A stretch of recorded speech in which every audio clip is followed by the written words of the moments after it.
suami gadis ini tiba-tiba berubah menjadi monster dan menggigit kepalanya hingga putus dalam sekali serang. Karena sebuah penyakit mengerikan sedang menyebar di Korea, orang-orang perlahan berubah menjadi monster. Pada malam hari, ketika orang-orang sedang tidur, seekor cacing parasit kecil akan diam-diam masuk ke dalam tubuh melalui telinga. Sehingga pada pagi harinya, orang tersebut akan berubah menjadi monster yang mengerikan. Dan monster ini hanya memakan satu hal, daging manusia. Seluruh kota dipenuhi ketakutan, karena tidak ada yang tahu siapa korban berikutnya. Namun, pada suatu malam, cacing yang sama sampai di rumah seorang anak laki-laki. Begitu mendapat kesempatan, cacing itu masuk ke tangannya. Anak itu dengan cepat mengikat tangannya erat-erat agar cacing tersebut tidak bisa menyebar ke seluruh tubuh. Dalam waktu singkat, cacing itu menghilang dengan sendirinya. Tetapi, keesokan paginya, saat anak itu sedang beraktivitas, ia melihat sebuah mata kecil muncul di tangannya, lalu menghilang hanya dalam beberapa detik. Karena ketakutan, ia mengambil pisau dan mulai memeriksa dengan cara mengiris tangannya. Tiba-tiba, tangannya berubah menjadi monster menyeramkan. Monster itu meraung dan berkata, "Jika kau merusak rumahku, aku akan menghancurkanmu." Karena kini, tangan anak itu sudah menjadi rumahnya.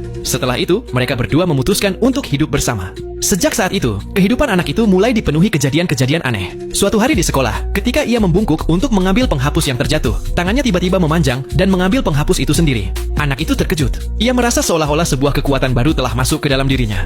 Dalam perjalanan pulang dari sekolah, ia melihat seekor parasit sedang membunuh seorang manusia dan memakan dagingnya. Monster itu segera menyadari bahwa ada manusia terinfeksi lain di sana. Ia mendekati anak itu dan berkata, "Kalau kau juga sama seperti kami, coba makan daging manusia." Namun, anak itu menolak karena ia tidak sepenuhnya menjadi parasit. Mendengar hal itu, monster tersebut marah besar. Ia menyerang anak itu. Tetapi, tangan sang anak yang kini sudah menjadi monster berbeda ternyata sangat cerdik. Ia memenggal kepala monster itu dalam sekali serang. Karena sekarang ia tahu bahwa parasit hanya bisa mati dengan dipenggal kepalanya. Namun, membunuh monster ini ternyata membawa masalah baru bagi sang anak. Sebab para monster lainnya menjadi murka. Untuk membalas dendam, mereka mengubah ibu anak itu menjadi monster. Anak itu yang sedang duduk di rumah merasa seolah ada parasit yang mendekatinya. Namun, ketika pintu terbuka, ibunya berdiri di depannya. Tapi, kini ia bukan lagi ibunya, melainkan sudah menjadi monster menakutkan. Anak itu tidak bisa berbuat apa-apa.